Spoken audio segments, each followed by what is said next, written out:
comecei a nossa gravação. Bom dia a todas e todos. Eu estou muito feliz de hoje já estar no terceiro dia do nosso segundo Congresso Internacional da Academia Paulista de Direito. Hoje é a nossa oitava sessão, oitava mesa do Congresso.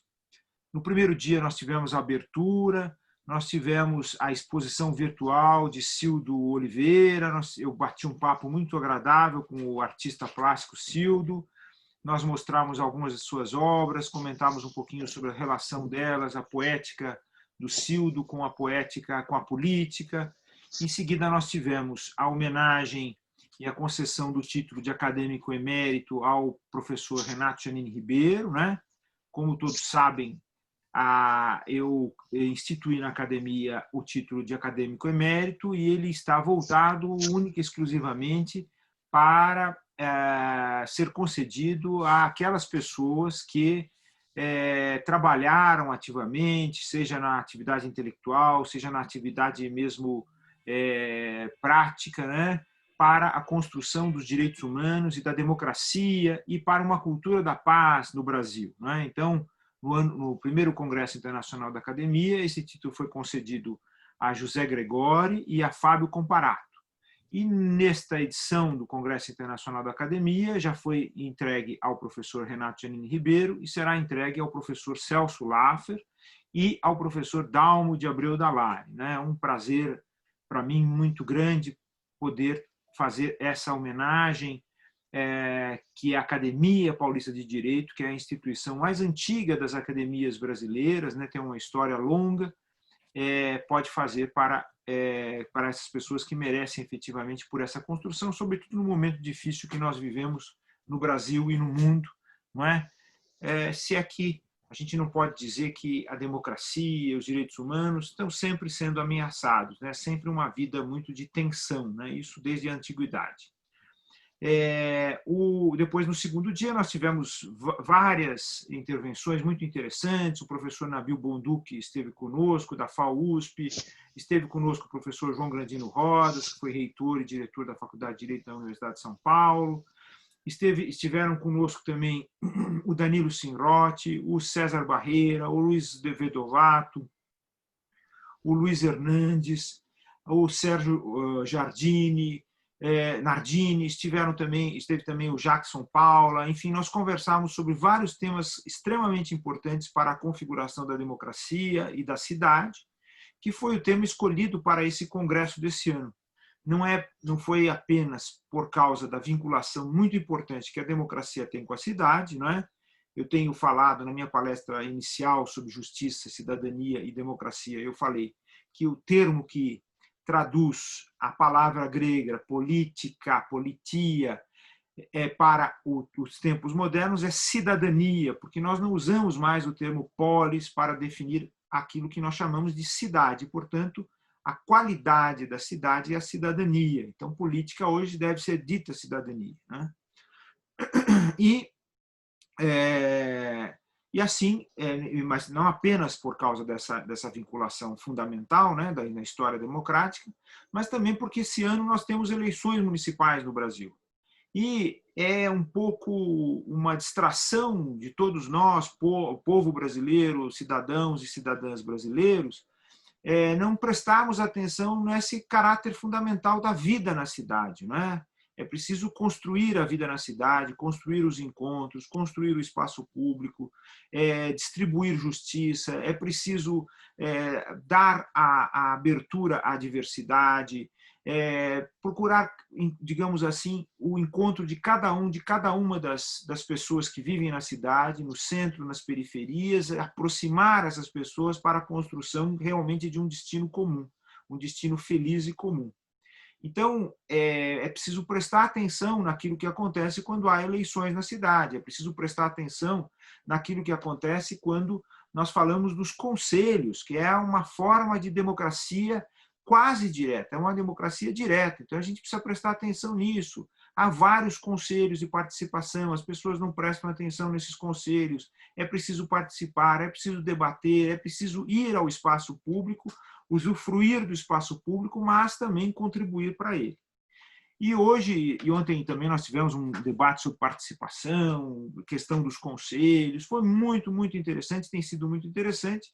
E hoje, então, nós também vamos dar aqui um salto maravilhoso de qualidade agora nessa manhã.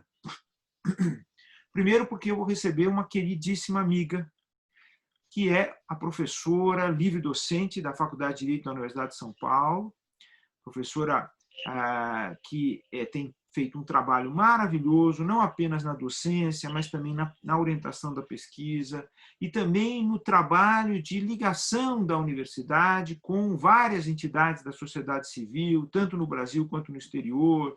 E aí eu tenho participado com muito gosto dos eventos organizados pela professora Elza Boiteux e a capacidade da professora Elza de reunir o antigo e o moderno, fazer as homenagens para os nossos queridos professores, por exemplo, o professor Tércio Sampaio Ferraz Júnior, que é um dos membros acadêmicos titulares da Academia Paulista de Direito, o próprio professor Laffer, o professor Fábio Comparato, enfim.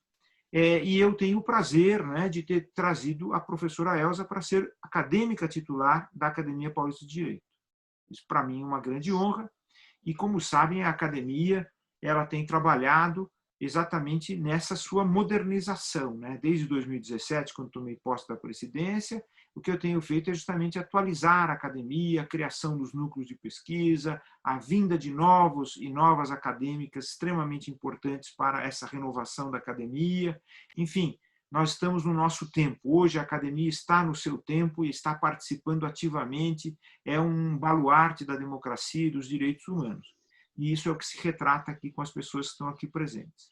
Em seguida, nós vamos ter a participação do Eduardo Reina, que tem um livro maravilhoso sobre as crianças, os bebês sequestrados durante o regime militar, e, portanto, é um trabalho ligado à justiça de transição, à memória, não é? E depois nós vamos ter a Maria Antonieta Mendizábal, que é pesquisadora da academia, chilena, brasileira, e que trabalha também com essa questão da justiça de transição. E ainda nós teremos, na parte da manhã, nós vamos ter a parte da manhã, depois, em seguida, essa sessão, essa mesa, né, nós vamos ter a próxima sessão, que vai se referir ao jornalismo. Aí eu vou conversar com os jornalistas que eu admiro muito, que são minhas amigas e meus amigos, não é? A Juva Lauer, a Cris Bartes, o Jamil Chad, e vou falar sobre o projeto do jornalismo da academia, que é o jornalismo que eu chamei de jornalismo etnográfico. Comigo estão trabalhando vários pesquisadores e pesquisadoras.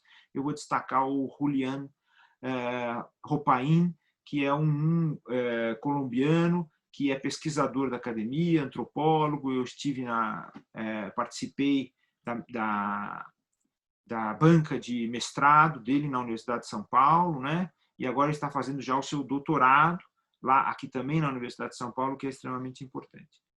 Professora Elza, minhas homenagens à querida Consoror, não é? Nossa acadêmica titular da academia, e a professora Elza falará sobre cidades, identidade cultural e democracia. Olha, bem-vinda e o meu carinhoso abraço a você, querida amiga Elza Boiteux, e ao doutor Boiteux, que eu gosto tanto, faz muito tempo que não vejo também, né? Por favor.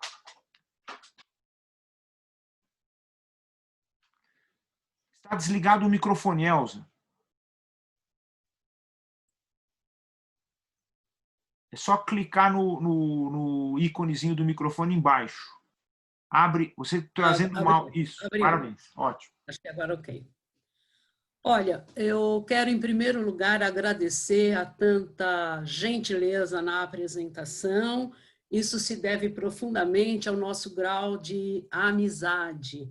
Mas eu tenho uma grande satisfação de poder vir falar para todos os inscritos na academia e uma oportunidade também de homenagear as pessoas que trabalham pela verdade. Nós vivemos num período profundamente nefasto da nossa história, onde a verdade tem sido muito esquecida. Então, excelentíssimo senhor doutor Alfredo Atier, digníssimo presidente da Academia Paulista de Direito, excelentíssimos senhores acadêmicos, meus colegas nessa mesa inicial da manhã, minhas senhoras, meus senhores. Nesta apresentação, eu vou prestar homenagem de profundo respeito e admiração à memória do meu antecessor na cadeira 75, o eminente advogado e professor Rui Azevedo Sodré, considerado a maior autoridade brasileira na deontologia profissional da advocacia. Ele escreveu uma obra insuperável até os dias de hoje, denominada A Ética Profissional e o Estatuto do Advogado. Por essa questão, vou centrar-me mais no tema da democracia, relembrando que sinto-me profundamente honrada de chegar a uma cadeira que tem a ver com a filosofia do direito, que tem a ver com a deontologia do direito. Portanto, meu tema será democracia e verdade. A palavra democracia foi usada pela primeira vez em Heródoto, mas o seu significado se alterou tanto até a modernidade que nós não temos uma precisão e várias pessoas a definem de forma contraposta. O fato é que o constante abuso de poder durante a história resultou no chamado Estado de Direito e numa democracia representativa no século XIX. Desta forma, o corpo político e o Estado de Direito não se preocupam muito com os conteúdos, mas principalmente com a forma com a qual aquilo que o cidadão deve fazer, sempre e quando deve respeitar uma lei e garantir o mesmo espaço às demais pessoas. Assim, no pensamento ocidental, nós vamos encontrar duas clássicas explicações para estabelecer uma relação com a verdade e a mentira dentro de um contexto democrático. Aqueles que afirmam que o ato de mentir é algo inadmissível, em toda e qualquer circunstância, e aqueles que afirmam a possibilidade de mentir excepcionar em determinadas circunstâncias. Os dois filósofos que tradicionalmente são lembrados nessa discussão são Immanuel Kant e Benjamin Constant, porque eles travaram um debate dialógico sobre esse tema que foi publicado num pequeno livro de Kant chamado Sobre o Suposto Direito de Mentir por Amor à Humanidade.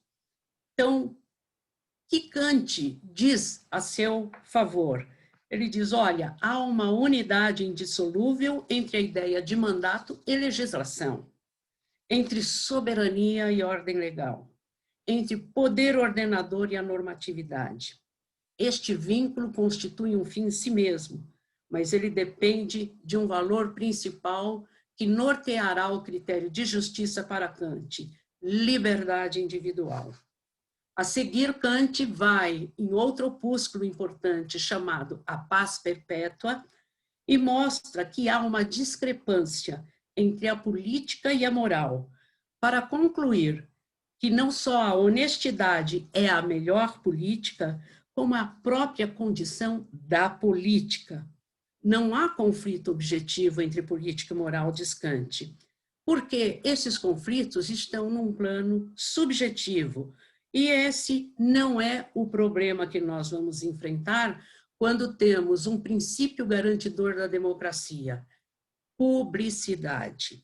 Assim, a forma de visibilidade e publicidade do poder são elementos básicos de uma democracia, porque são esses elementos que permitem o controle ex parte populi da conduta dos governantes.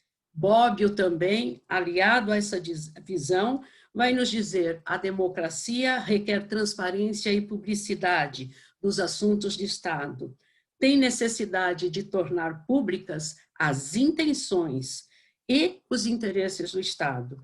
Todavia, antes de eleger-se um governante, os eleitores aceitam muitas vezes a derrogação da verdade, como uma prática costumeira. As campanhas eleitorais são feitas com factoides. As campanhas novas utilizam-se de estratégias para vencer as eleições baseadas em boatos contra os seus adversários, baseadas em truques, fraudes e dossiês que não se sustentam. Por isso, um grande filósofo fez uma pergunta: é permitido enganar o povo? Essa pergunta vem de Hegel, e a sua resposta é uma interessante reflexão para todos nós. Ele diz: a plebe engana a si mesmo. O governante conhece o verdadeiro e o falso, portanto, ele usa os métodos que achar conveniente para vencer, sempre contra os ignários, sempre contra o vulgo e sempre contra nós da população.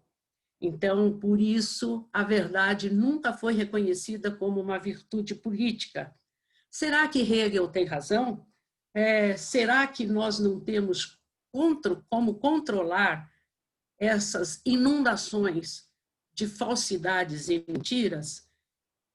Vamos pensar um pouco mais, então, no filósofo Immanuel Kant e no seu diálogo com o Benjamin Constant, porque deste diálogo nós vamos perceber que existem critérios, sim, para que possamos fazer o nosso debate sobre essa importante questão. Benjamin Constant, um grande jurista e discordante de Kant, pois ele acha que Kant exagera ao exigir uma máxima absoluta, como o dever de não mentir, apresenta uma pergunta a Immanuel Kant.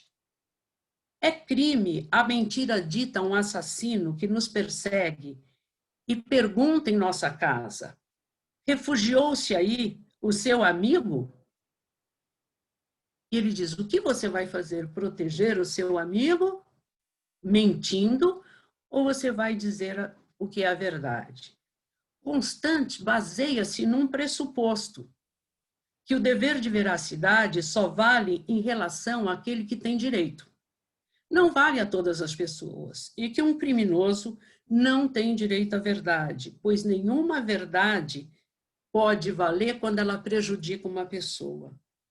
Esta polêmica é sempre traduzida em qualquer circunstância que nós vamos procurar falar da verdade. E Kant diz a Benjamin Constant: a veracidade das declarações é um dever formal de ser humano a qualquer outro ser humano, mesmo que a outra pessoa sofra um prejuízo ainda maior.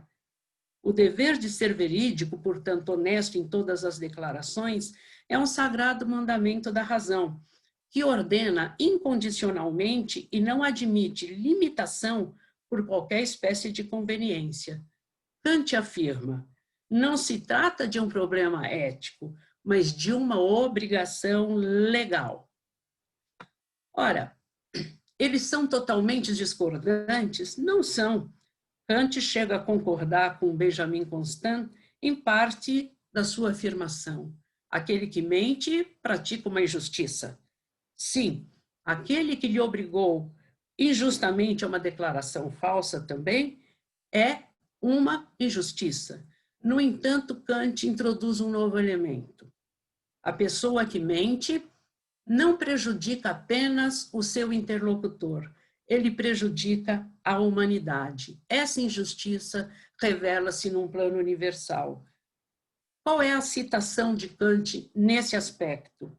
Ele diz: se falsifico, cometo, pois mediante de tal falsificação, a qual também se pode chamar mentira, em geral, uma injustiça na parte essencial do direito, isto é, faço tanto quanto de mim depende que as declarações em gerais não tenham crédito algum, por conseguinte, também que todos os direitos não tenham crédito, e que, portanto, todos os contratos sejam abolidos e percam a sua força, o que é uma injustiça causada à humanidade. O contrato é a base de toda a sociedade, E onde eu não tenho esse dever de honestidade, eu perco a confiança, os contratos não serão válidos. Kant vai dizer, o ser humano não deve ser nunca meio. O ser humano é sempre um fim em si mesmo. Portanto, mentir é fazer um ser humano de um objeto. Mas ele vai além. Em outro livro, na Fundamentação da Metafísica dos Costumes, ele salienta o exemplo da falsa promessa. Aquele que tem intenção de fazer a outrem uma promessa mentirosa, reconhecerá imediatamente que quer servir-se de outro ser humano, simplesmente como meio, sem que o outro contenha o mesmo fim em si mesmo. Onde está o valor da dignidade que o ser humano possui em não ser tratado como coisa, em não ser tratado como objeto?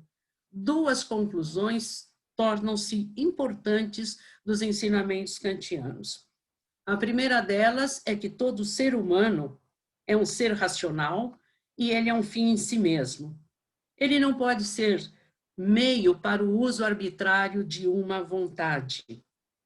A segunda é que uma declaração mentirosa, ainda que cause danos a uma pessoa específica, ela pode e vai causar dano à humanidade, porque ela vai tornar inutilizável a fonte do direito que é baseada no princípio da confiança. E isso é muito mais grave do que cometer uma injustiça contra alguém, porque, mediante a mentira, a pessoa destrói o princípio do direito em relação a todas as declarações incontornáveis e necessárias. A confiança é uma exigência do direito com independência da moral. Ela é condição fundamental para a cooperação entre os homens e a vida coletiva.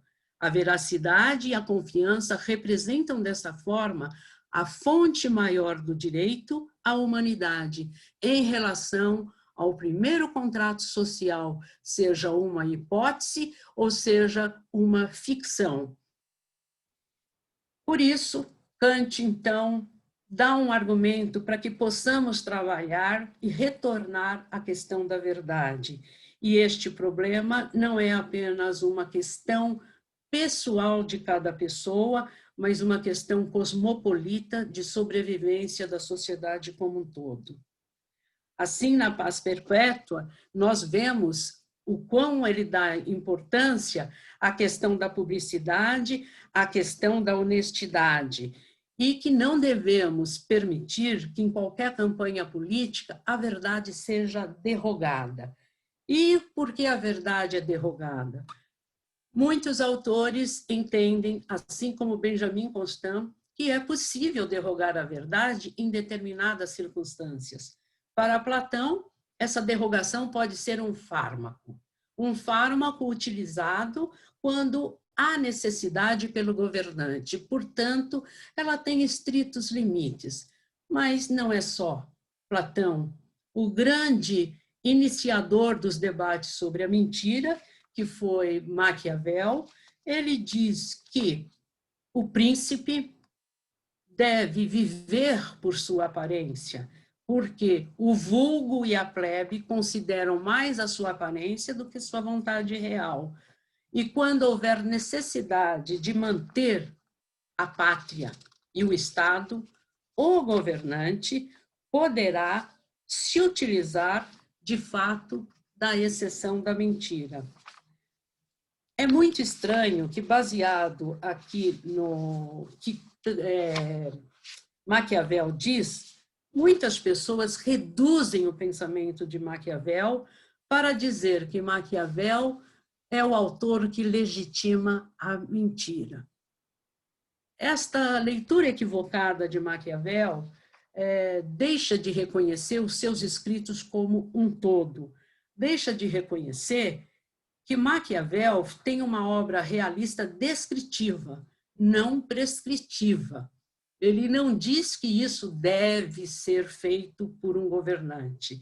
Ele descreve como os governantes que se mantiveram no poder se utilizaram da sua força, da sua astúcia, para permanecer no poder.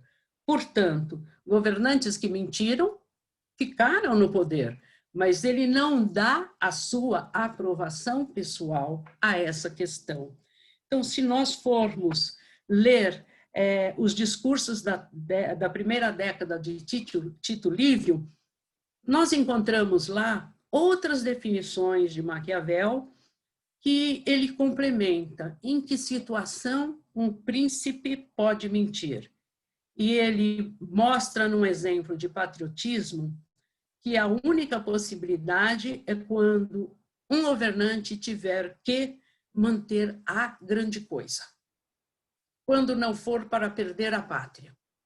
E sobre isso não existe maiores especificações em outras obras. Percebe-se que há uma redúcio a uma situação única e especial, mas não o direito de derrogar a verdade em cada situação. Todavia, Maquiavel, considerado pai da ciência política, continua sendo utilizado para justificar as eloquentes mentiras políticas, eloquentes mentiras dos nossos candidatos, eloquentes mentiras dos nossos representantes no legislativo. Bom, o interessante é que, ao pensarmos na questão da confiança trazida desde as origens na proposta kantiana, nós vamos também perceber que a confiança depende de um agir conjunto, conforme nos ensinou Hannah Arendt na política, né? Os fatos e as afirmações humanas, elas estão dentro de opiniões que mantêm as suas relações. Então, os fatos informam opiniões, as opiniões são inspiradas por diferentes interesses e paixões, e elas podem diferir-se amplamente, serem legítimas assim mesmo no que respeita a uma verdade factual.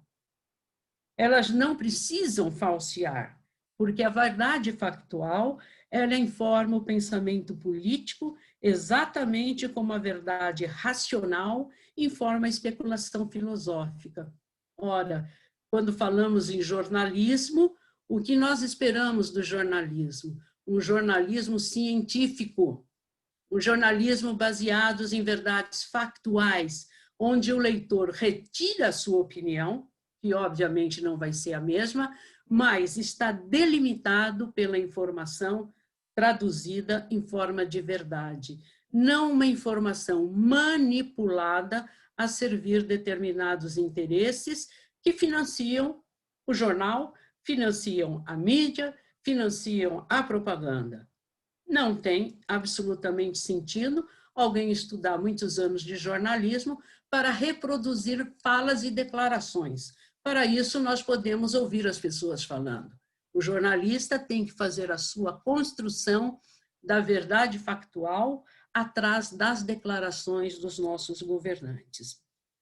Isso auxilia na transparência das decisões políticas e que podem ser aprovadas por nós porque nós temos uma fonte fidedigna, isto é, não desejamos uma forma autocrática de governo que funde-se apenas numa única convicção de verdade.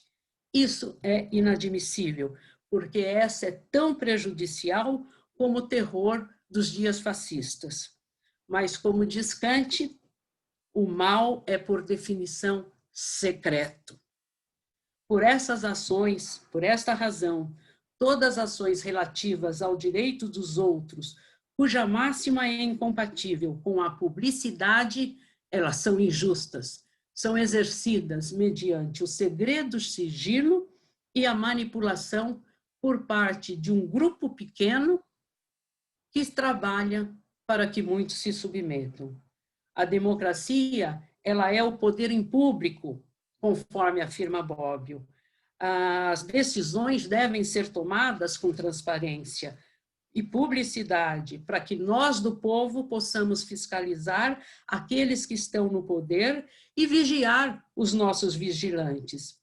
A verdade é assim, muito necessária na relação de confiança que nós temos com os governados dentro de um Estado.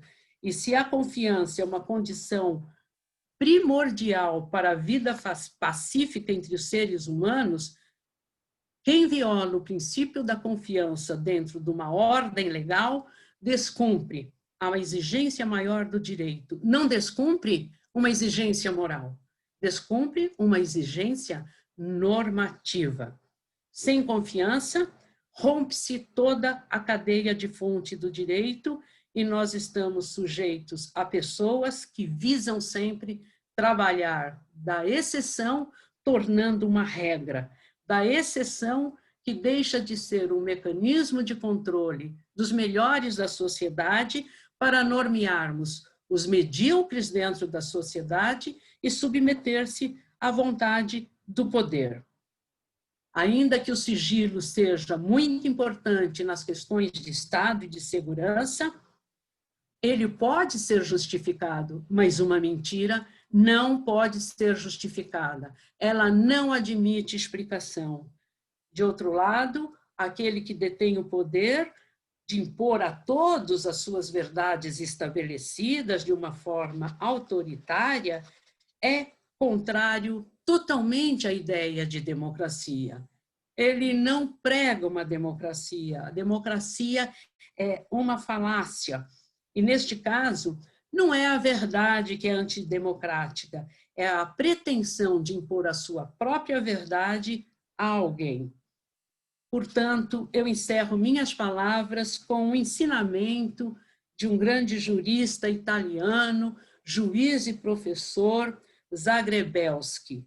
Ele diz que a democracia baseada na verdade admite opiniões diferentes. Isso não significa, de forma alguma, confirmar uma ideia fraca, asséptica de sociedade democrática. Aprovar a apatia ou o niilismo ético de quem pensa que uma coisa vale igual à outra e, portanto, que tudo seria indiferente. Não. A falta de concepções éticas comuns é tão prejudicial quanto o monopólio da verdade única. Não queremos viver sobre esta instituição, seja de cima para baixo, seja nas indicações de ministros ao mais alta corte desse país, porque não se trata de virtudes pessoais, se trata de comprometimento com o povo, com o respeito ao órgão e a todas as universidades que seguem o rigor e a verdade de uma vida acadêmica. Não podemos abolir a vida acadêmica transmitindo por mecanismos curtos, nas quais você não se dedica aos 4 anos na pesquisa, não se dedica aos 5 anos do doutorado, não se submete aos exames. Afinal, a universidade brasileira, ela é reconhecida mundialmente e ela faz parte de toda a democracia que esperamos continuar nos próximos anos no Brasil. Agradeço profundamente ao presidente Alfredo Altier por seu trabalho, por suas discussões sobre os temas democráticos e agradeço profundamente a paciência dos meus colegas de mesa. Muito obrigada. Querida professora Elza, muito boa essa sua, estou muito feliz com essa sua exposição. Foi uma escolha muito feliz, não é, de tema e de percurso, não é, por filósofos extremamente importantes, tanto do século XVIII para cá, mas, sobretudo, a visão contemporânea de Bob, os Zagrebelsky, a própria Hannah Arendt. Enfim, é uma homenagem, digamos assim, a uma construção de um saber rigoroso, a construção de um saber rigoroso que se dirige à ética e ao caráter civilizacional, ao processo civilizacional que configura o direito, né? O direito na democracia, o direito na república. É importante lembrar, né, que Maquiavel, ele, nos comentários da primeira década de Tito Livio, ele refere que a excelência das leis gera a boa educação dos cidadãos, não é? E, portanto, é preciso preservar a excelência na conformação do Estado de Direito, né? O Estado de Direito é o Estado das leis, é o Estado da presença das leis, é o Estado da presença dos liames de confiança entre os cidadãos e as cidadãs. E isso é muito importante. É oportuno falar da verdade, porque o Brasil se omite em reconhecer a verdade, não é? Nós vivemos períodos ditatoriais, períodos de violência dramáticos, e há uma resistência enorme ao Brasil se reconhecer nesses períodos, e, portanto, se ele não dá conta do seu passado, ele tem dificuldade de se encaminhar para o futuro, construir um projeto comum. É oportuno porque hoje nós vivemos a questão terrível das fake news, as fake news que destroem efetivamente todos os liames de confiabilidade, de confiança, destroem, portanto, o espaço público, né? E, lamentavelmente, são utilizadas por agentes de governo, né? Por projetos de governo. Isso é muito grave, muito sério, né? É oportuno ainda porque hoje exatamente está havendo a sabatina, ou haverá a sabatina do atual indicado ao Supremo Tribunal Federal, que mentiu em seu currículo, né? Isso é muito grave, né? Como é que se admite na sociedade brasileira que alguém que se pretende chegar ao cargo de ministro do Supremo Tribunal Federal, é a função mais importante na configuração da justiça, minta, né? Isso é muito grave.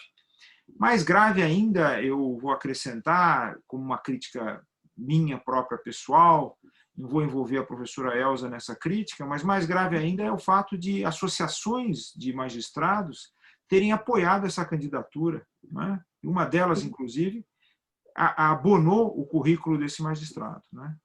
É uma situação muito lamentável. Nós todos que amamos a democracia, amamos o Estado democrático de direito, seguimos a Constituição, nós amamos o projeto da universidade, que é um projeto vencedor, iniciou-se lá no século XIV, século XIII, na Idade Média, veio até hoje. O Brasil construiu um projeto universitário maravilhoso, um projeto gratuito, público, que se abre ao acesso agora de um maior número até de pessoas, acesso periférico, enfim, a Universidade de São Paulo, por exemplo, que é a nossa melhor universidade, reconhecida no mundo inteiro.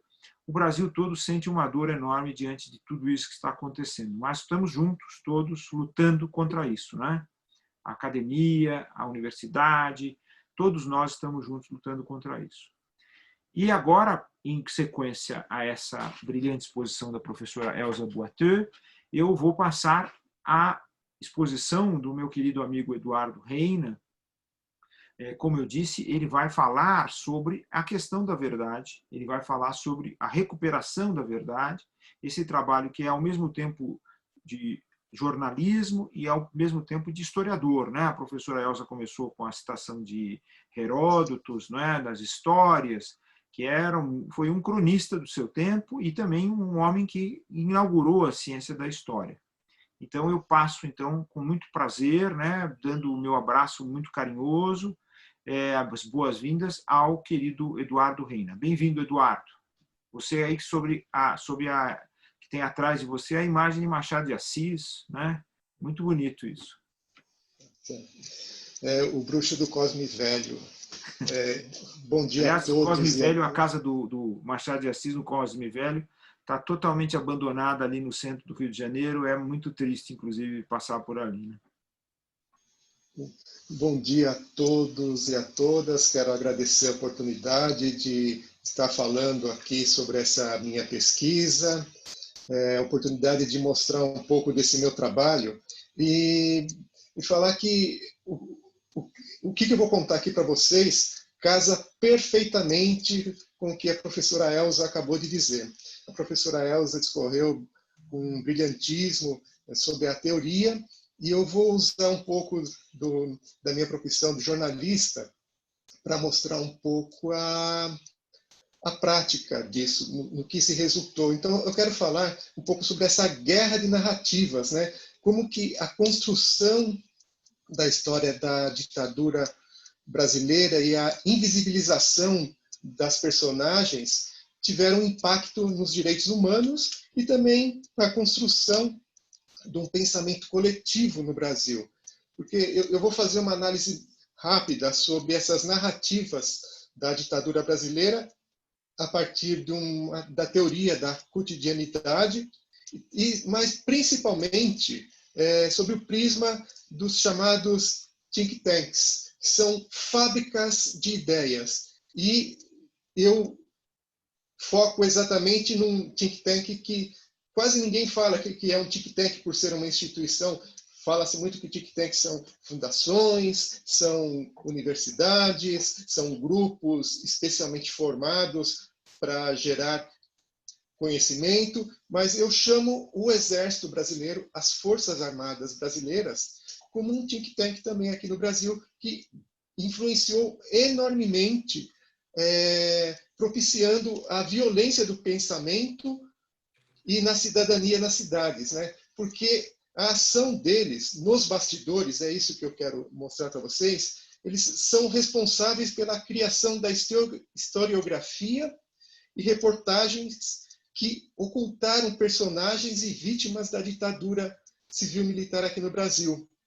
Sabe? Eles fizeram um repensamento e influenciaram e manipularam a história de forma a criar uma consciência coletiva sob o prisma ideológico de apenas uma das partes envolvidas nesses conflitos da ditadura militar. Então, é importante a gente entender como que funcionam esses think tanks, as Forças Armadas, e compreender como a opinião pública é forjada quando não manufaturada, porque a ação nos bastidores desses think tanks, das Forças Armadas, elas se apropriaram de personagens que estão travestidos de rigor necessário para a crítica. E assim, eles conseguem recriar verdades, perspectivas, criam uma verdade alternativa. E essa verdade alternativa corresponde a interesses de determinados grupos que buscam a permanência no poder. E eu questiono, até que ponto essa invenção histórica foi e é capaz de homogeneizar as condutas nesses nossos tempos? Então, eu quero contar para vocês aqui um pouco dessa história da ditadura no Brasil, pegando a guerrilha do Araguaia, para exemplificar como que foi manipulado e como se criou uma consciência coletiva de que ser de esquerda, falar que você é comunista, ou receber aquele carimbo que os militares colocaram de subversivo, ele é prejudicial para a história do Brasil. Vou iniciar contando a história muito simples de um filho de um camponês na região do Araguaia, chamado José Vieira. Esse José Vieira teve o pai assassinado, Luiz Vieira, pelos militares durante a guerrilha do Araguaia. Ele mesmo, antes de ser sequestrado, ele foi torturado, a mãe dele foi torturada, os irmãos foram torturados e eles perderam todos seus bens, as suas plantações lá na região do Araguaia, simplesmente porque eles cooperaram com os guerrilheiros na região do Araguaia. Então, veja só como é fácil manipular as coisas. Eu vou contar a história desse José Vieira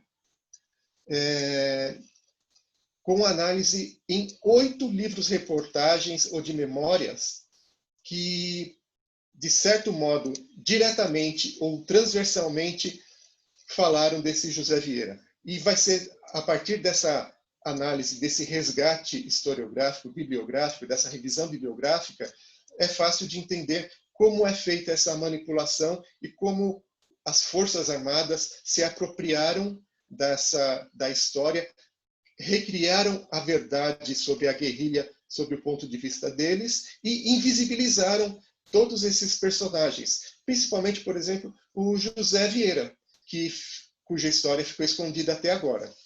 Eu vou citar primeiro um livro chamado A Justiça do Lobo, Poceiros e Padres do Araguaia, que foi foi publicado em 1986 pelo padre Ricardo Rezende Figueira. Hoje ele é professor na Universidade Federal Fluminense e naquela época ele trabalhava na Comissão Pastoral da Terra na região do Araguaia. O professor Figueira, ele cita, logo no início do livro, a fala de um outro padre, um padre francês chamado Roberto Valicot, que fala que um lavrador e seu filho de 16 anos, que participavam da luta, o pai morreu e o filho foi levado pelas Forças Armadas, segundo a versão que corre na região. É muito interessante isso, porque em nenhum momento ele cita José Vieira ou cita Luiz Vieira, o pai dele, mas ele fala o que aconteceu com ambos. E depois eu vou citar um livro que, na verdade, é a tese de doutorado de um professor da Universidade Federal de Goiás, o Romualdo Pessoa Campos Filho, onde ele vai um pouco mais à frente. E ele identifica o José Vieira como a pessoa que foi levada pelos militares, mas em nenhum momento ele fala que o José Vieira foi sequestrado. Então, essa tese que se transformou em um livro chamado A Guerrilha do Araguaia, A Esquerda em Armas, do professor Romualdo, ele fala que na cidade de São Domingos do Araguaia foi mantido contato com Dona Joana Almeida, viúva de Luiz Vieira, morto numa emboscada, possivelmente no ano de 73, e mãe de José Vieira, que junto com o pai aderiu ao movimento guerrilheiro, tendo sido preso nesse ano pelo Exército. Em nenhum momento o professor Romualdo também fala do sequestro do José Vieira. E aí eu vou já falar um pouco dessa cereja do bolo, dessa parte dessa pesquisa, citando Hélio Gaspari. E nessa citação do Hélio Gaspari está exemplificado em gênero, número e grau como há a manipulação da informação e os personagens importantes para contação dessa história da guerrilha do Araguaia e da ditadura brasileira, ela consegue manipular toda a informação. Por quê? Porque o Hélio Gaspari, no livro dele, A Ditadura Escancarada, de 2002, que é o primeiro livro daquela série bastante importante, mas somente baseado em fontes militares, o Hélio Gaspari cita o José Vieira, mas ele cita o José Vieira em duas notas de pé de página. A nota de número 199, que está na página 441, ele cita o nome do Luiz Vieira, o pai de José, como lavrador simpático aos guerrilheiros. Depois, um pouquinho para frente, 14 páginas para frente, na nota de número 263, ele conta a história da prisão do guerrilheiro Piauí sob a visão do depoimento dado por José Vieira ao professor Romualdo. Quer dizer, ele usou uma informação contida numa pesquisa acadêmica, fez um livro de memória que tem uma vertente militar, porque são baseadas, todos os fatos lá são baseados no material do Gobeli, do Couto e Silva, e em nenhum momento o Hélio Gaspari fala que o José Vieira foi sequestrado, foi levado pelos militares. Somente no ano passado, no lançamento com o livro Cativeiro Sem Fim, que é de minha autoria, que eu conto a história de bebês e crianças sequestradas pelos militares, e eu consegui achar o José Vieira morando na cidade de Anapu, no interior do Pará, e ele conta toda essa história. Ele foi levado, ficou 12 meses num quartel. Ele foi levado da guerrilha do Araguaia, da região da guerrilha do Araguaia, para o quartel-general do Exército em Belém, e depois lá ele foi para o interior do Pará, num outro quartel, ficou durante 12 meses, teve seus documentos forjados e ganhou uma nova identidade, porque tanto os documentos dele como da família dele e todos os bens deles foram perdidos durante a guerrilha. A história do José Vieira também é narrada no livro do Nilmário Miranda, dos Filhos deste Solo, de 2008, num item sobre o próprio pai, sobre o Luiz Vieira, e dão mais uma pista do que aconteceu ao José Vieira em 74, né? Mas, novamente, nesse livro do Nilmário, o nome José Vieira não é citado. Ele faz uma referência assim ao pai dele, e falando que o filho foi preso e, apesar de já estar com 24 anos, teve idade reduzida nos documentos e foi forçado a prestar serviço militar.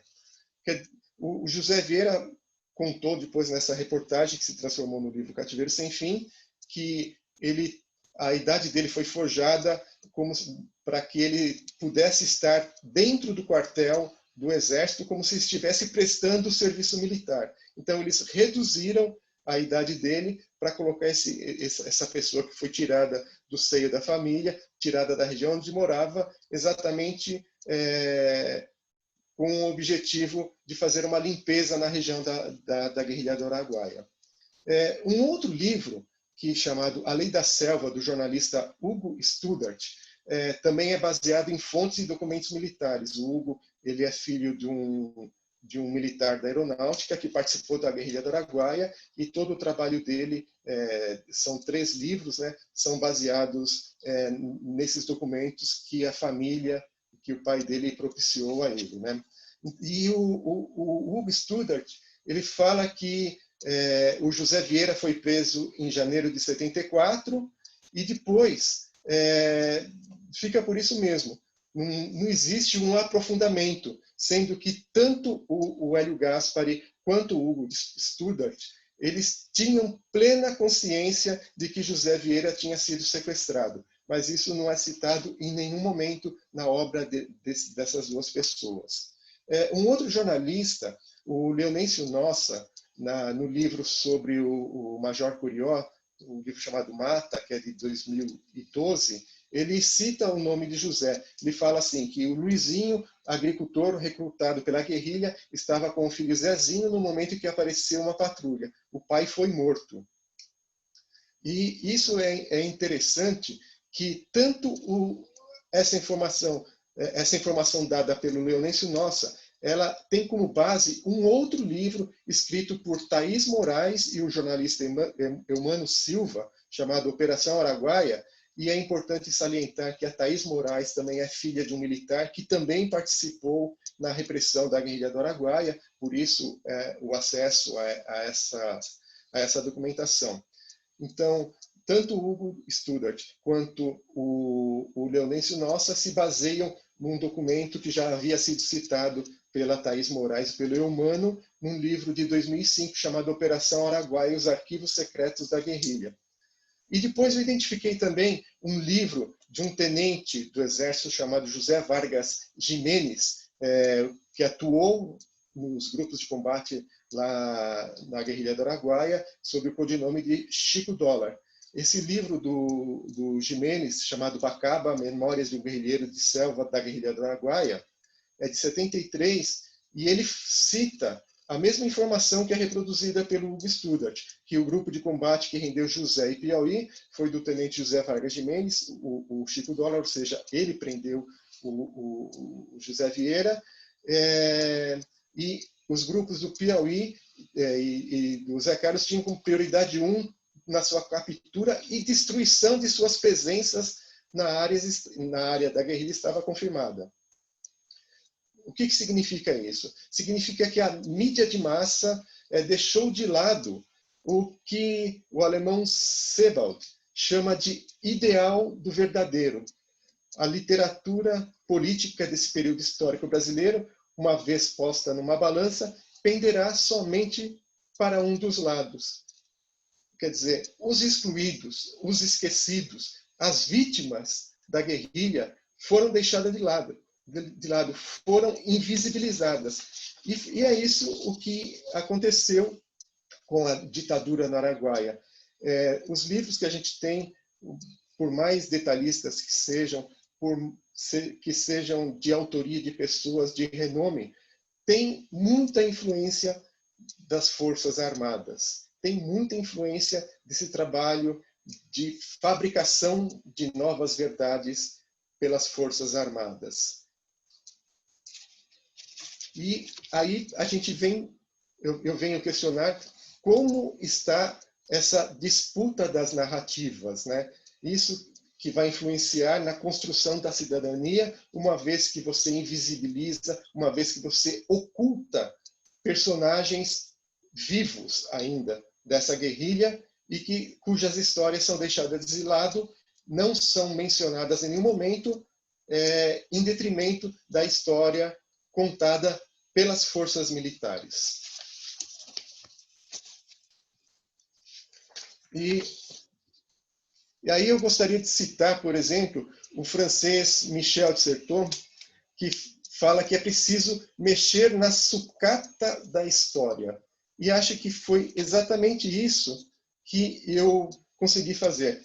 Não considero sucata da história, eu considero a história viva, pulsante ainda, e a gente precisa resgatar essa história, reconstruir essa história da ditadura brasileira com os olhos dessas pessoas que sofreram, por exemplo, na guerrilha do Araguaia, dando voz a José Vieira, a todas as outras pessoas que foram presas, sequestradas, né, pelos militares durante essa ditadura e que a gente não ouviu falar em nenhum momento na historiografia e na bibliografia que existe aqui no Brasil.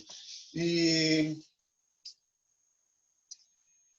eu queria encerrar lendo um finalzinho dessa parte desse meu trabalho, falando que a guerra de narrativas deixa claro que se o homem não narra, ele ignora, ele permanece excluído da cidadania, influenciado diretamente ou indiretamente por organizações dos mais variados matizes. O discurso histórico e jornalista cria um consciente coletivo que sobrepõe ao cotidiano e, principalmente, cria uma versão sólida dos fatos que se sobrepõe a qualquer outra narrativa que possa surgir ou furar a bolha da comunicação. Isolar e esconder as vozes dos oprimidos faz desaparecer a voz da oposição ao poder hegemônico. É preciso retomar o direito à narrativa, pois o ato de narrar coloca em movimento o pensamento. Perder a narrativa é o mesmo que perder sua pátria, sua origem, seu espaço geográfico.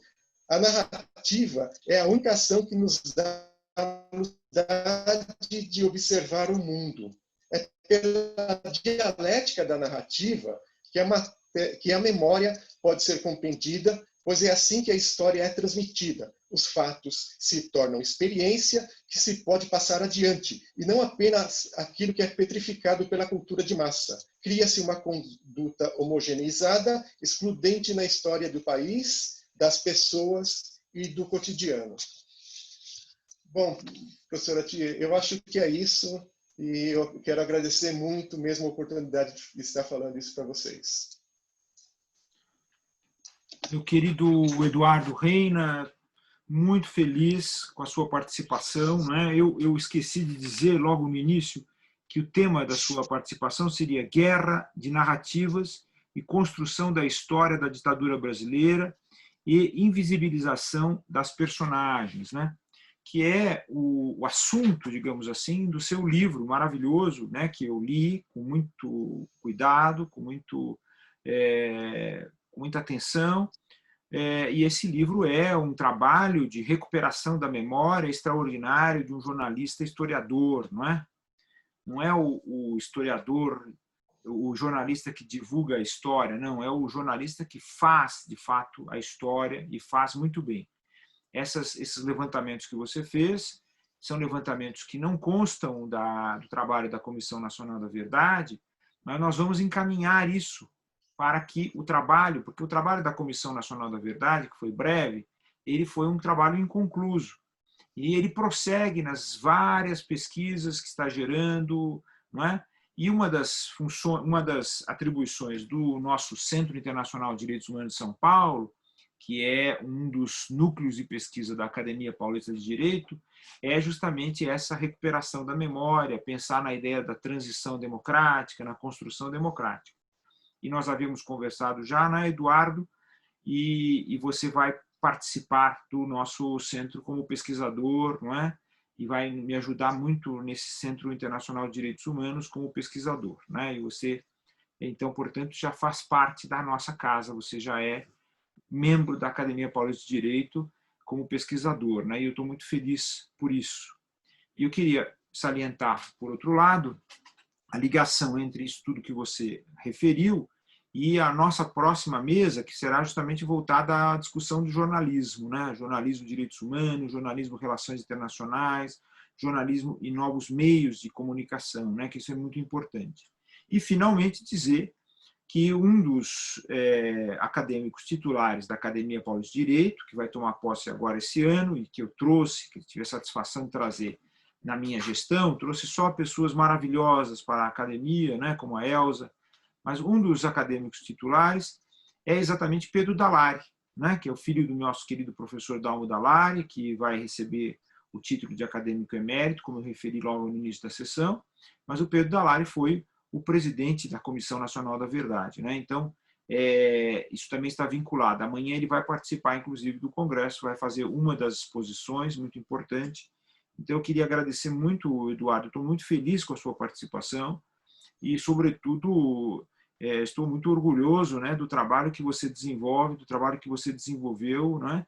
E isso para a academia, para o direito, para aquilo que eu chamo de processo civilizacional do direito, é extremamente importante. Então, olha, parabéns, estou muito feliz com a sua presença. E eu vou passar agora a palavra para alguém que vai falar sobre um tema que está extremamente vinculado tanto à exposição de Elza Boiteux quanto de Eduardo Reina, que é a minha querida amiga Maria Antonieta Mendizábal, que é pesquisadora da Academia Paulista de Direito, né, e coordena comigo um dos núcleos de pesquisa do Centro Internacional de Direitos Humanos de São Paulo, da Academia Paulista de Direito, que é o núcleo de pesquisa justamente voltado à questão da justiça de transição. A Maria Antonieta Mendizábal participou dos trabalhos da Comissão Nacional da Verdade, ela é chilena e já brasileira, absolutamente, né, de todos os modos, né, assim, mais de adoção, mais Brasil do que Chile, né? E sabe, eu tenho um carinho muito especial pelo Chile e pelas cidadãos do Chile, né? Recentemente eu fiz um seminário pela academia em conjunto com a Flaxo, com a AMSUR, com a Escola de Sociologia e Política e com o Instituto Novos Paradigmas, né? Uma parceria muito interessante. A academia tem vários parceiros nacionais e internacionais. A Universidade de Bolonha, pelo Centro de Ciência Política, a Universidade de Camerino, a Universidade de Áquila, a American University, várias outras entidades. Depois vocês vão ver lá no site da Academia Paulista de Direito essas parcerias, né, que eu realizei nessa minha gestão, que se iniciou em 2017. E nessa parceria eu conversei sobre democracia com Carolina Poá, que foi prefeita de Santiago, filha de um vice-presidente, ministro de Allende, cujo pai foi assassinado quando ela tinha 9 anos de idade, né? E hoje ela desempenha um papel maravilhoso, ela foi inclusive ministra na gestão de Michelle Bachelet, e que hoje está na ONU, né? Muito importante mesmo esse papel de resistência e afirmação chilena, papel científico, né? Mas eu saliento, entre outras coisas, não apenas essa seriedade, mas também a simpatia maravilhosa que tem os chilenos e essa amizade fácil que temos, né? Toda vez que vou lá ao Chile, encontro chilenos e chilenas que são amigas, amigos, né? Mesmo de imediato já se cria um ambiente de simpatia, de acolhimento. Eu acho isso uma coisa maravilhosa. Então, Maria Antonieta, você que é minha querida amiga, eu gosto tanto de você, nós já estamos há tanto tempo trabalhando juntos. Eu queria dar para você as boas-vindas aqui ao nosso 2º Congresso Internacional da Academia e passar a palavra a você, que vai falar sobre Chile, 30 anos por 30 pesos, direitos humanos, justiça de transição e manifestações sociais de 2019. O Chile hoje está passando por um processo muito importante de renovação constitucional. Maria Antonieta Mendizábal, Bem-vinda. Obrigada. Primeiro, cumprimentar a todos os presentes e a você, Alfredo, pela organização do evento. E obrigado. Rara vez falo o meu sobrenome em espanhol, sempre Mendizábal. Então, muito obrigada. E, bom, parabenizar, que sorte estar aqui com expositores tão interessantes como os professores Eduardo e Elza. E, bom, a proposta que eu tenho aqui é uma reflexão sobre as medidas de justiça de transição que foram implementadas no Chile e as manifestações que se iniciaram, explodiram em outubro do ano passado, né, que continuam até hoje, e que foram acompanhadas de graves denúncias, denúncias por graves violações aos direitos humanos e a convocação, como você mencionou agora, né, a um plebiscito que vai definir o início ou não de um processo constituinte no Chile, um plebiscito que vai ocorrer agora dia 5, no domingo, né?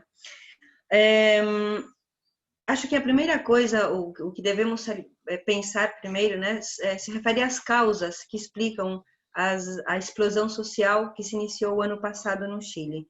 E aqui acho importante trazer uma breve cronologia dos acontecimentos para poder estabelecer uma relação entre esses aspectos mais conjunturais e a história recente do Chile, né, e o que liga, então, às medidas de justiça de transição.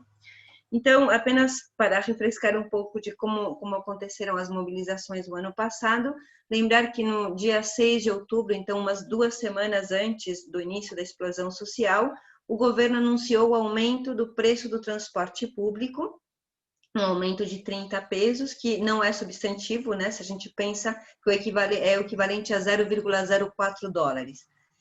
Diante desse anúncio do aumento do preço, os estudantes secundaristas iniciaram uma série de protestos que foram fortemente reprimidos. O governo minimizou as demandas dos secundaristas e continuou nessa política de repressão, e no dia 14 de outubro, então uma semana depois, sob o lema de evadir, não pagar, outra forma de lutar, os secundaristas iniciaram um movimento de evasões massivas nas estações do metrô de Santiago.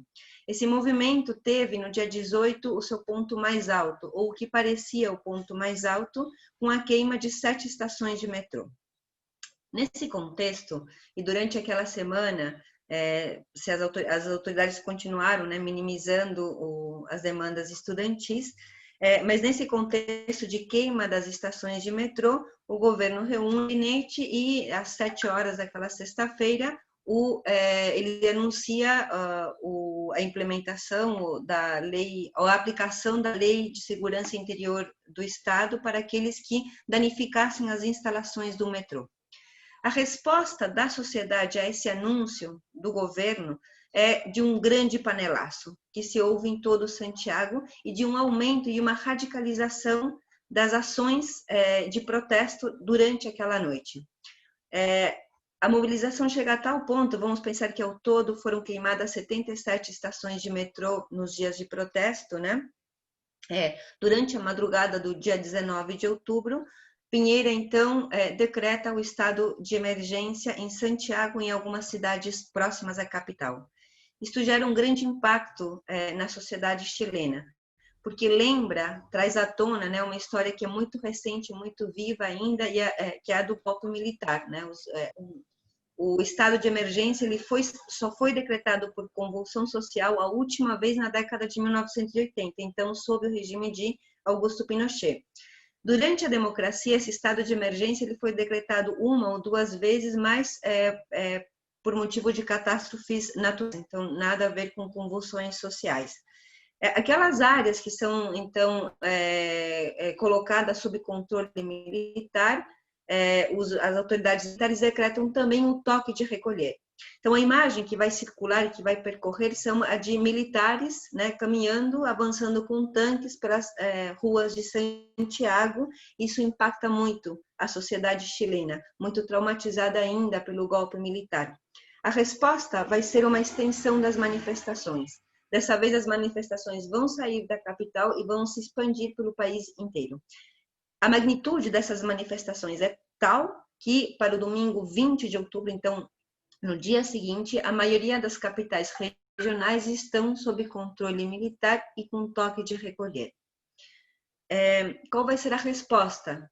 Mais manifestações. Elas vão se tornar ainda mais massivas e vão passar a confrontar e desafiar as autoridades militares, que é uma imagem assim muito forte também.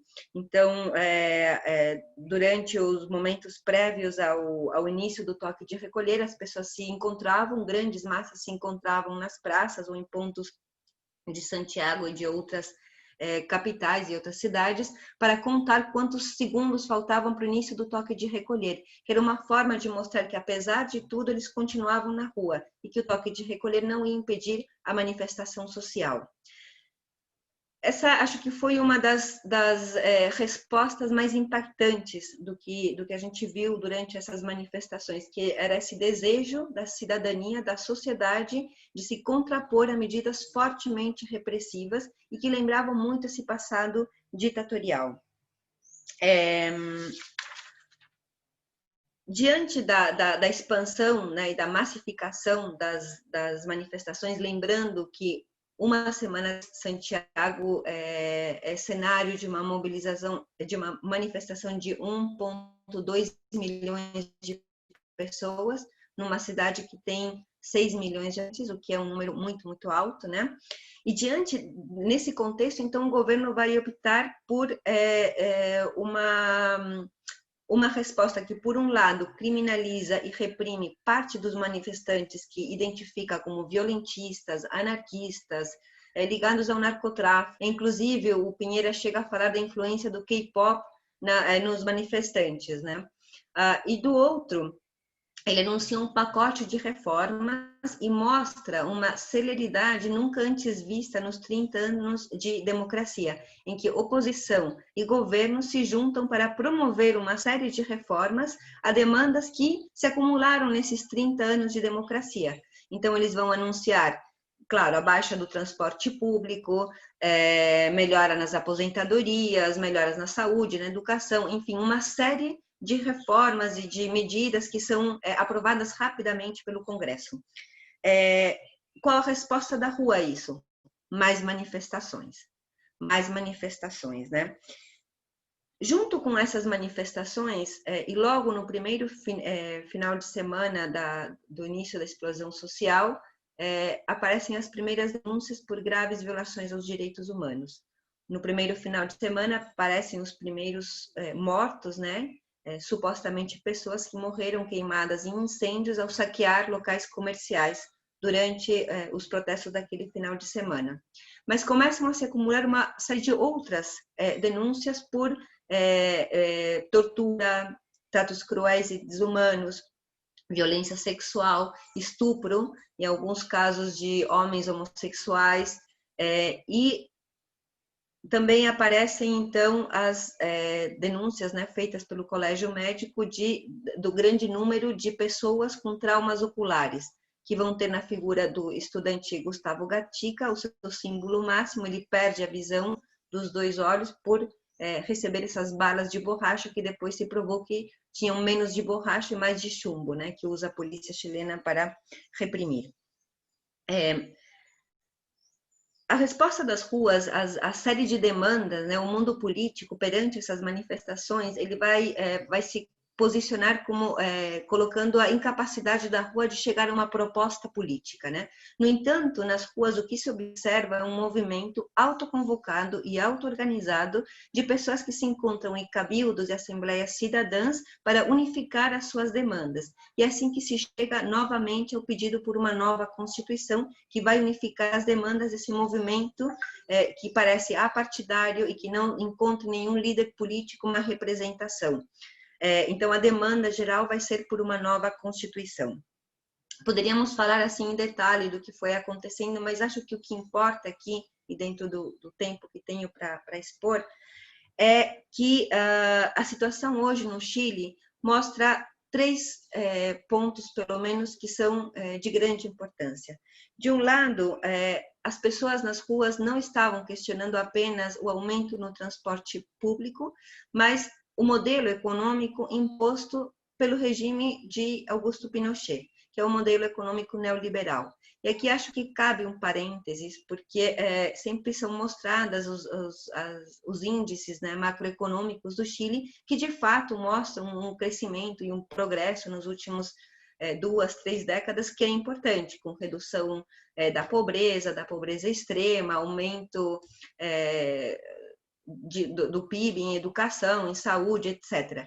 Mas, se formos analisar o índice de desigualdade no Chile, ele é muito alto. Então, temos uma pequena elite que ganha muito e uma grande massa que está composta por classes médias e os mais pobres que ganham muito pouco.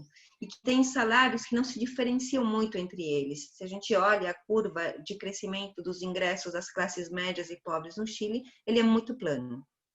A isso, temos que agregar que mais de 40% da população trabalha na informalidade e que a maioria dos serviços no Chile e dos direitos são privatizados. Saúde, educação, a própria aposentadoria, a água também é privatizada no Chile, né? Então, nesse contexto, as demandas que emergem da rua são de crítica e questionamento ao modelo econômico que não tem mostrado os benefícios, né, que ele proclamou quando foi implantado. Claro que não havia oposição na época que pudesse se contrapor, né? É preciso também considerar que a partir de 2013, 2014, o Chile mostra um crescimento por baixo de 4% anual. Isso é importante também porque diminuem, né, as possibilidades de crescimento das pessoas. E isso também é uma situação que é fictícia, que tem explodido nos últimos anos, que é o grande a dívida que as famílias mantêm de forma privada, que é muito grande no Chile. As pessoas vivem de cartões de crédito, né? E todo o consumo e ampliação do consumo foi feita via créditos, né? Então, isso para dizer que o questionamento das ruas e da mobilização social que se iniciou ano passado é principalmente contra o modelo econômico. Um segundo ponto que é importante considerar aqui é que essa demanda, ou essa unificação da demanda por uma nova Constituição, vai questionar o que poderíamos chamar uma ilegitimidade de origem, que é a própria Constituição imposta durante o regime imposto aprovado em 1980, né, num plebiscito, como mínimo, a gente pode ter algumas dúvidas, né, sobre a transparência desse processo. O movimento autoconvocado, auto-organizado de cabildos e assembleias que ocorreu em praças, em bairros, em universidades, em centros, é muito importante, porque mostra uma distância da cidadania e da classe política. As pessoas não acreditam mais nos políticos, portanto, sentem que o chamado é elas mesmas a se auto-organizar para, a partir daí, promover reformas que sejam importantes. E estão questionando essa ilegitimidade de origem, como dizia há pouco. Por que é importante este ponto?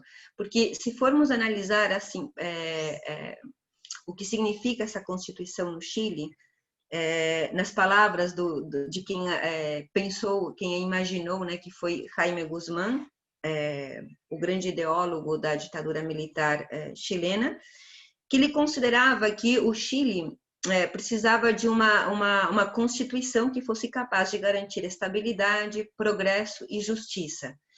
Nesse molde, ele considerava que o terrorismo, o socialismo, etc., ou os pacotes reformistas que foram aprovados no governo de Frei Montalva, né, então o período anterior a Salvador Allende, não podiam ocorrer novamente. A Constituição política ela devia garantir a liberdade de mercado, principalmente, porque as pessoas iam se beneficiar, então,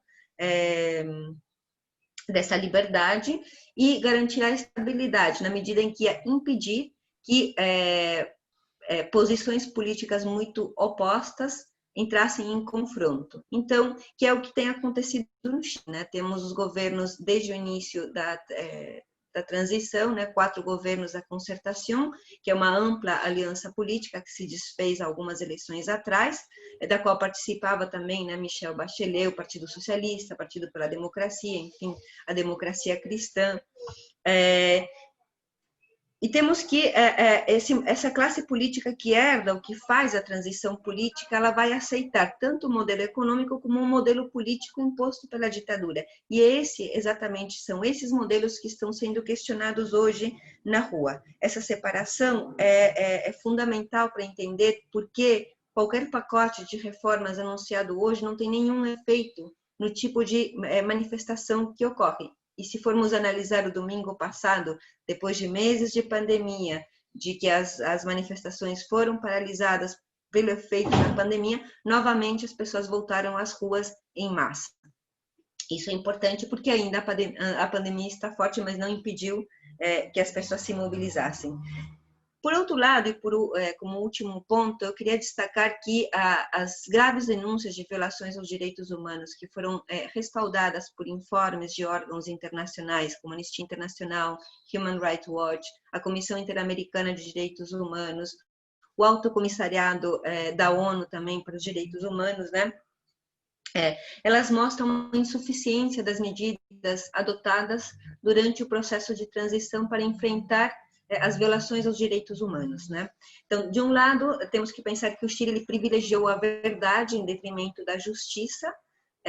Então, temos várias comissões, né? Você mencionava agora, Alfredo, que o trabalho da Comissão da Verdade Brasileira é inconcluso, e é claro que como qualquer comissão, né, nesta área deveria ser, porque as denúncias elas permanecem e continuam. O Chile tem várias comissões, né? Teve uma primeira, a Comissão RETIG, depois teve mais três comissões tentando levantar, né, a verdade sobre as violações aos direitos humanos. No entanto, não se privilegiou da mesma forma a aplicação de justiça para aqueles que resultassem responsáveis por essas violações. E hoje isso novamente se vê refletido, né, no alto número de denúncias por violações aos direitos humanos, na baixa condenação dos responsáveis dessas violações, né, processos que não andam, né, num contexto muito, muito grave e delicado hoje. Também o que não foi feito no Chile foi uma reforma séria em instituições como as Forças Armadas ou as polícias. Isso se demonstra na forma de atuação que tem tido com a população, né? Elas são uma polícia muito violenta, muito repressiva, que não conhece ou desconhece completamente o conceito de direitos humanos. Mas, principalmente, eu acho, não foram criados os canais que permitissem à sociedade civil veicular as suas demandas. E aqui, lembrando que a justiça de transição, ela não são só medidas para enfrentar um passado recente de graves violações aos direitos humanos, mas também para sentar as bases para que essas violações não ocorram novamente. Se formos analisar o cenário atual do Chile, podemos dizer que nenhuma dessas medidas, então, teve efeito, dada o delicado cenário atual, né, que enfrenta o país. Para concluir, eu só queria apenas fazer uma reflexão sobre a semelhança que podemos estabelecer entre a década de 1980 e os protestos atuais, né? Se na década de 1980, 22 jornadas de protesto estremeceram o regime de Pinochet e deram início ao processo de democratização do Chile, né? Hoje também vemos milhares de pessoas na rua, né, questionando esse mesmo modelo herdado da ditadura. Mas aqui há uma diferença fundamental, duas, aliás, que são importantes destacar. A primeira é que as pessoas não têm mais medo. Não existe mais o medo, ou se os militares vão reprimir, as pessoas estão dispostas a enfrentá-los. Isso é muito importante. É claro que tem o efeito que eles chamam no Chile punta-peuco, que é a prisão para os militares, né? Eles também têm medo de ser julgados, porque, apesar de poucos, tem alguns que estão presos. Então, temos uma grande massa de população disposta, pedindo, demandando mais democracia, uma nova Constituição, que não tem mais medo, mas dessa vez que não tem nenhuma confiança com a classe política. E isso abre um cenário abre uma grande interrogante sobre o que possa acontecer nos próximos meses no Chile. Eu fecho aqui e, bom, espero que com as perguntas a gente possa continuar debatendo. Obrigada. Minha querida Maria Antonieta, foi maravilhoso, eu gostei muitíssimo da sua exposição, né? E isso mostra a qualidade dos trabalhos que a Academia Paulista de Direito tem desenvolvido, né? Portanto, eu acho que estou muito feliz, digamos assim, em primeiro lugar, com a criação que fiz em 2017 dos núcleos de pesquisa, a seleção que foi feita para as pesquisadoras e pesquisadores da academia, né? Você é uma das pesquisadoras da academia. Estou muito feliz com esse trabalho de renovação da academia, né? Quando eu estava conversando eu referia a minha conversa com Carolina Poir, e justamente nessa comparação entre o Chile e o Brasil, né? A diferença, porque no Chile há muitas semelhanças, né? Inclusive do ponto de vista do direito, né? Essa febre, essa obsessão dos juristas pelo tal do contramajoritário, né? Ou seja, os juristas eles são seduzidos com muita facilidade por termos antidemocráticos, né? Ontem, excepcionalmente, durante o Congresso, eu conversei com 2 juristas que são a favor da democracia. Isso é uma surpresa, né? Em geral, os juristas falam em democracia, mas não levam até as últimas consequências o princípio democrático que está na Constituição. Mas a grande distinção, quer dizer, muito embora haja muitas semelhanças entre Chile e Brasil, mas a grande distinção está exatamente na questão da Constituição. O Chile não tem uma Constituição fortemente comprometida com a democracia, né? Tanto é que uma das reivindicações é justamente a da reforma constitucional, né? O Chile herdou ainda uma Constituição que não foi uma Constituição que tenha se desligado plenamente dos artefatos ditatoriais. A nossa Constituição ela permanece vinculada a muitos artefatos ditatoriais, por exemplo, a questão da segurança pública, né, que é uma herança do regime militar, permanece firme ainda na nossa Constituição, mas é uma Constituição que, em seus princípios, ela é fortemente vinculada ao princípio democrático, né?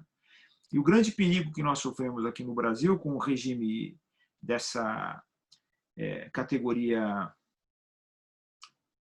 muito baixa que nós temos no Brasil, né? Categoria política baixa, categoria social baixa, categoria em todas as ordens, né? Um regime desprezível, né? Na verdade, né? Que se instalou por um equívoco da população brasileira, foi votado, mas que tipo de eleição foi essa, né? Que gerou a eleição desse tipo de regime, né? Uma eleição verdadeira? Não, há muitos questionamentos que se podem fazer sobre a eleição que levou esse regime ao poder. Mas a grande distinção é que nós temos uma Constituição fortemente vinculada ao princípio democrático. E, portanto, nós temos como nos apegar, digamos assim, nesse trabalho de resistência e afirmação e de construção da democracia no Brasil. Enquanto que no Chile, essa obsessão contra-majoritária, ela encontra ainda respaldo em estruturas do Estado, né? Então é preciso superar essas estruturas. Mas eu fiquei muito, muito feliz com essa nossa primeira sessão da manhã, que é a 8ª sessão do 2º Congresso Internacional da Academia Paulista de Direito, pela concatenação extraordinária entre as posições, desde a professora Elza Boateux, que é nossa acadêmica titular da academia, passando pelo Eduardo Reina, pelo trabalho maravilhoso que faz, que agora ele vai fazer junto conosco na academia, não é, Eduardo?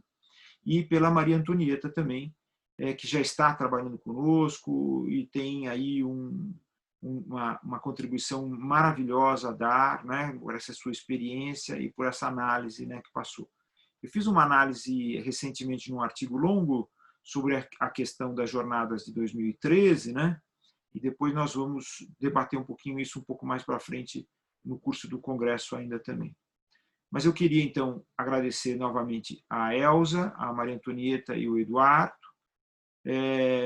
Eu estou muito feliz, essa nossa sessão está gravada como todas as demais, e logo, logo ela vai ser disponibilizada no site da Academia Paulista de Direito, no canal YouTube da Academia Paulista de Direito. E agora nós vamos seguir com uma nova sessão, né, que tem a ver com jornalismo e tem tudo a ver com tudo aquilo que nós discutimos agora.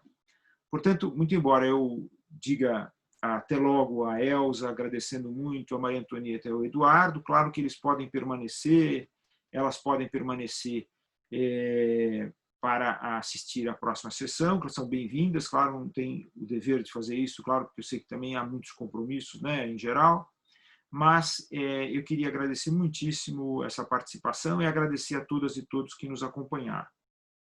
Até logo, Elza, até logo, Maria Antonieta, até logo, Eduardo.